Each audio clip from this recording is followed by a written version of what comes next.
Hello, everyone! Finally, the long-awaited third part of episode 70 got released, and I am really happy about that. It seems like a whole eternity had passed since the previous part of the episode came out. So today, I'm finally back to analyzing this episode for you and finding all the secrets and Easter eggs that you have certainly missed. And let me just say that today's episode was just insane. Not only it's the longest episode so far, but it's also the craziest one in terms of plot and drama. Who actually died in this part, and why did it happen? What secrets the secret agent kept from us for so long? And why the hell did Lucky Cameraman stay alive? And what new insane piece of lore did we learn about? Get your tea and snacks ready and prepare to watch this video to the end, because you're surely about to get to a crazy ride. Let's go! The episode starts with the same scene from the ending of the second part of episode 70, where two of the last survivors of the elite infiltration squad, POV Plungerman and his road buddy, the Dark Speakerman, are getting ready for the final fight. The scene where POV Plungerman uses the remote controller that he took from the lifeless body of the Lucky Cameraman in order to open the door stayed the same. But look at this destroyed Skibidi toilet with tentacles. In the second part of the episode, there was shattered glass all over the floor near his body. But in the third part, the floor is absolutely clean. And also, in the renewed scene, someone is banging on the other side of the door with an emblem of 3 toilets. While in the second part, POV Plungerman flew down the corridor straight away. Looking round the corner, POV sees the giant gray door, which has a sign written on it, which says Containment and Lockdown, which probably refers to the Skibidi virus. Also, there's a classic picture of a DNA molecular chain, and that means that behind this door, our agents are about to find the primal source of that virus, and the most important information about it so far. And in the end of the corridor, POV notices one of the Skibidi guards, who simply passes away the 2 intruders, which seems to be really suspicious. But I'll talk more about it a little bit later. Then the door opens, and as POV moves closer to it, the green-colored glitches start messing up with his head camera once again, and we see the already well-known phrases at the right upper corner of the screen: transmission error and recording error. This obviously means that the secret agent is closer than ever, and the main goal of the whole Alliance's special mission is near. So another Skibidi guard comes out of that door, and he looks pretty intimidating by his appearance. And he would be a tough opponent, blocking the way for our guys that already experienced a lot in the previous part of the episode. But strangely enough, he simply passes these 2 intruders by, and just a second after, we realized an astonishing thing.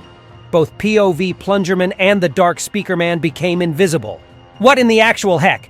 Did all the Skibidi creators become kind of obsessed with all this invisibility thing? Or am I seeing things at this point? For example, Dom Studio just released his newest episode for Multiverse series, and in there, invisibility mode appeared, and it played a special plot in the plot of the series. In Dom's multiverse, it worked that way. When the cameraman in the blue suit put a special pen containing so-called invisibility ink into a specific device, and boom, then magic happened and he started being invisible. Is this a coincidence, though, that a similar thing appeared in the original series as well, just a few days after the new Multiverse's episode release?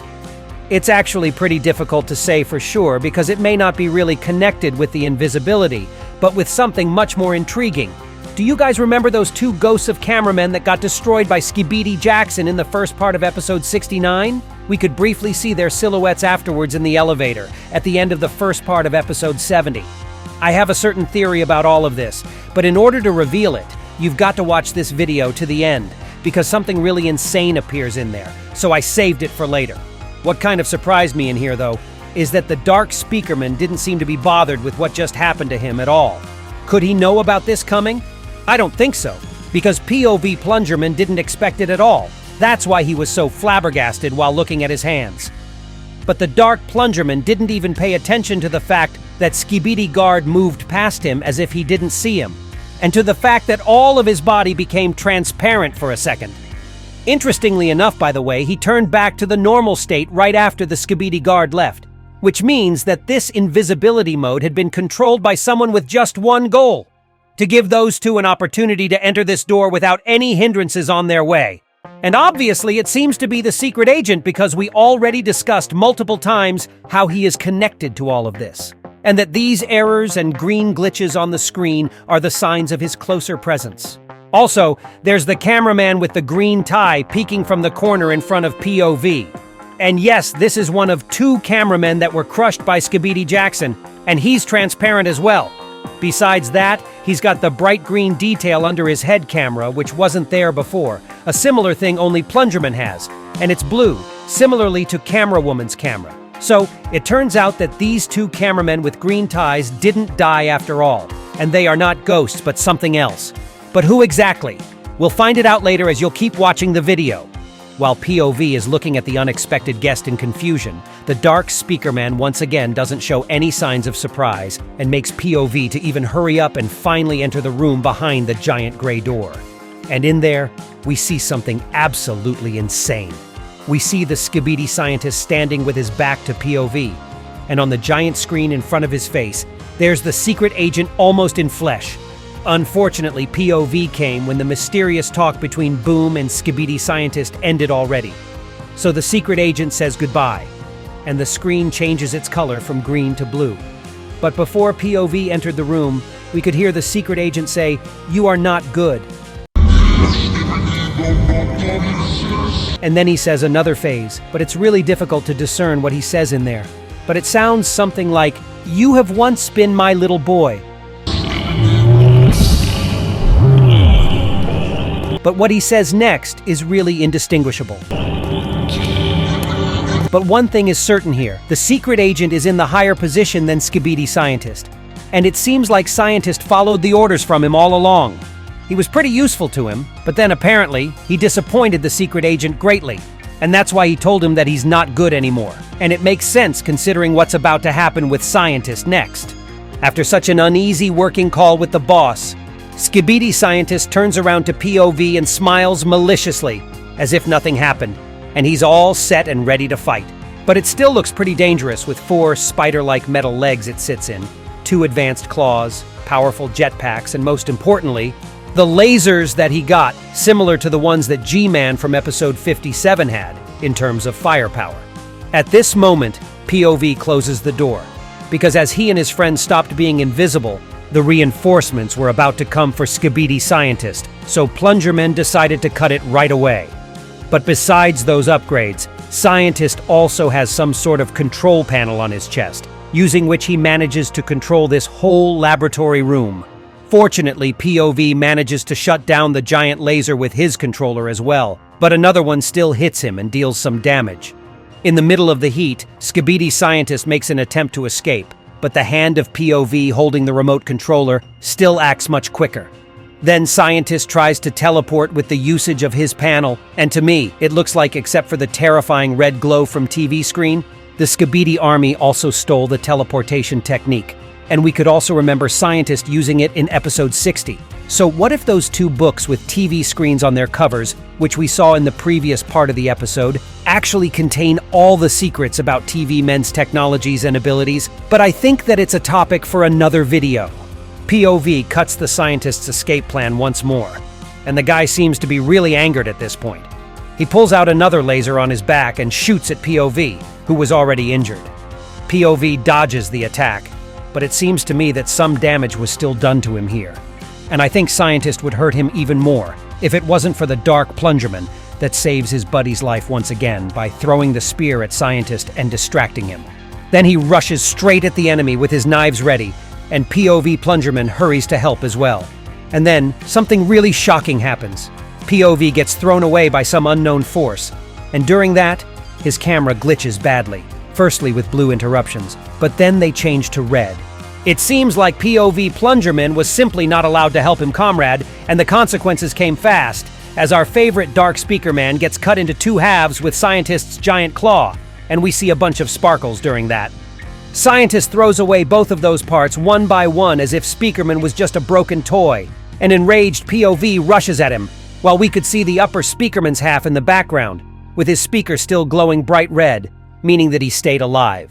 And as Scientist gets ready to finish him, the Speakerman launches at the jerk once again, putting a knife in his face and breaking his glasses. POV uses the perfect opportunity to throw the plunger right at the Scientist's eye, making him repeat the same fate. Remember how the exact same eye was damaged in episode 67? The blood splashes after this, proving once again that this scientist is the original one, and not the puppet. Then POV is about to receive another laser attack, so he covers himself with a rifle, similarly to how Titan Cameraman tried to cover himself from the explosion in episode 65. It seems to be the end for both Plungerman and Speakerman, and the second guy didn't lose an opportunity to show his disrespect to Scientist, even being cut at 2. What a freaking Chad. And unfortunately, this was his final gesture, as Scientist then literally pieces him with a laser. The evil is almost won, but just in the second the freak tries to escape, the reinforcements arrive through that one door that POV closed earlier. We've got to see our old friend in there, the big TV man accompanied by a bunch of upgraded cameramen. The big TV man says, "My apology," apparently referring to the fact that he and his team has come too late. Yeah, bad. You should kind of be sorry for that. Why couldn't you hurry up? It would make such a big difference. But what happened next just blew my mind. The damn big TV man just sucked out the black smoke and stopped the scientist from teleporting. This is the first time I've ever seen this ability, and it looks so cool, I had no idea it was even freaking possible. By the way, notice that TV Man has 4 speakers on the sides instead of the familiar 4 TVs he used to have. And now scientists decided to use the real heavy artillery, namely another giant puppet of his, which seems to be even more monstrous and enhanced, with 4 huge lasers on sides. Besides, this puppet has sunglasses on, preventing it from getting under the influence of TV Man's glow. And it seemed to scare the big TV man off, and he says something like, "Go back now." Another door immediately opened, and the more elite squad joined the fight, consisting of our favorite female trio and the big cameraman with plasma minigun, who was POV in the previous part of the episode. He launches a powerful blow at Scientist from the back, and oh my god, just look at this. The minigun power is so great that with its shot, a burning hole has been made in his hull, revealing his innards. The crazy fight goes on, and Scientist manages to knock the big cameraman to the ground, and he started smiling viciously, similarly in the way he did in the beginning of the second part of episode 67. This prick thinks he already won, doesn't he? Well, just a second later, a terrifying truth comes to him, and he starts screaming in agony because all 3 gorgeous ladies snapped at him at once by reaching to him from the hole that was made in him that allowed them to get to the original sitting inside. He tries to break free, but we can already tell it's the end for him. Just look at this disgusting creature in this exact moment.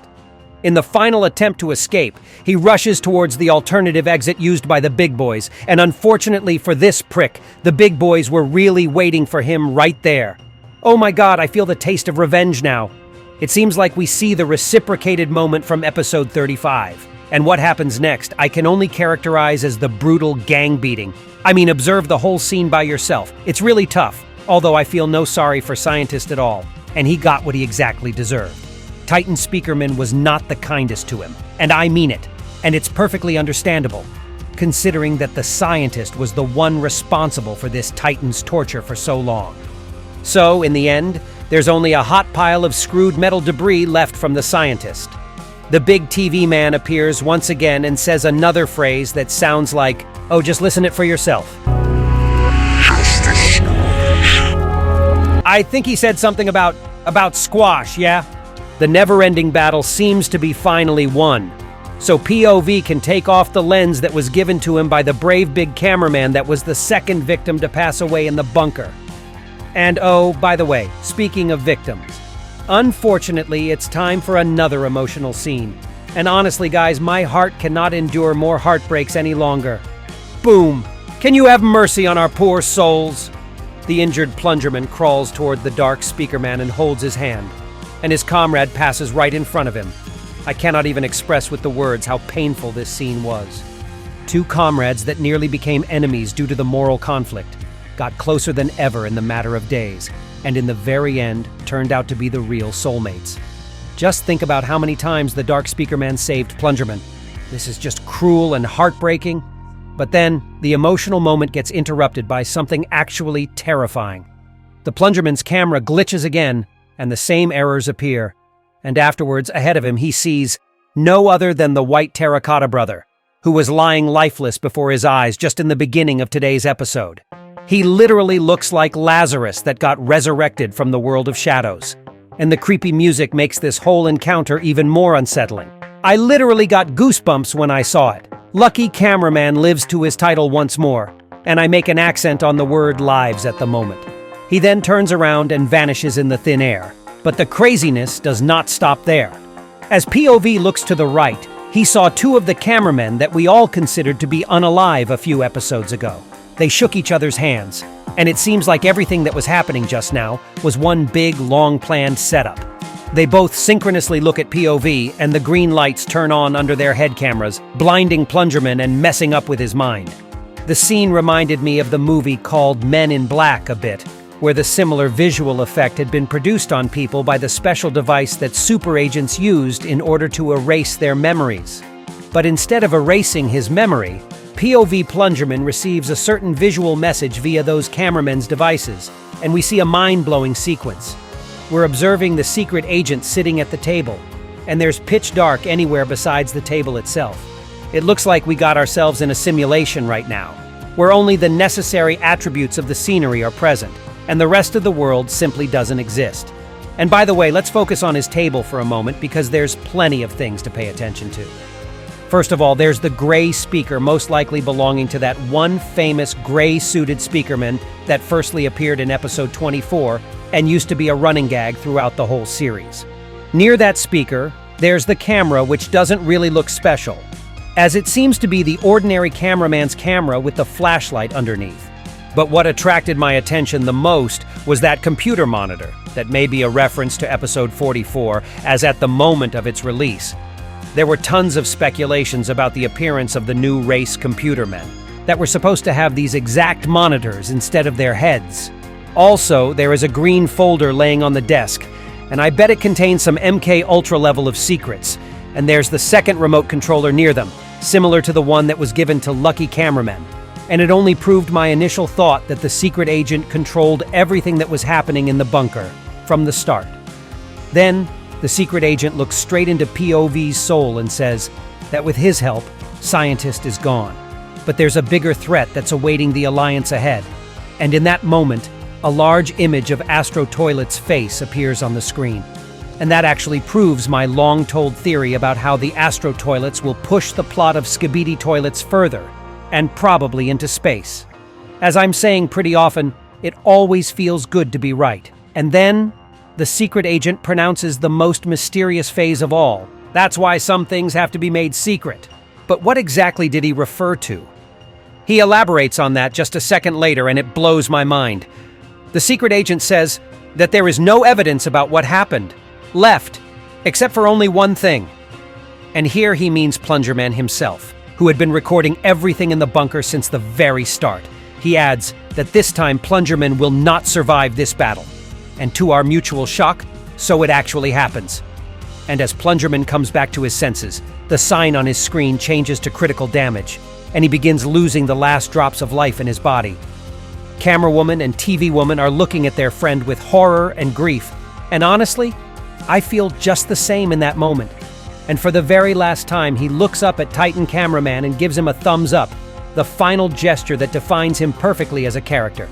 He then gets embraced with fire, and we see the ending words on the screen, camera offline. And on that tragic note, the episode ends. And oh my God, guys, I don't even know what to say in here. The final part of the 70th episode hit me like a truck, and surely gave me a few emotional traumas that I'll need to deal with later. And also, this part revealed some crazy plot twists, and honestly, I would love to talk about them all. Who were the cameramen in green suits all that time? How did they and the Lucky Cameraman survive, if they were clearly destroyed in the previous episodes, and were they the ordinary cameramen in the first place? What did the secret agent meant by the secrets that are made to be kept private? And how was he connected to Scientist from the start?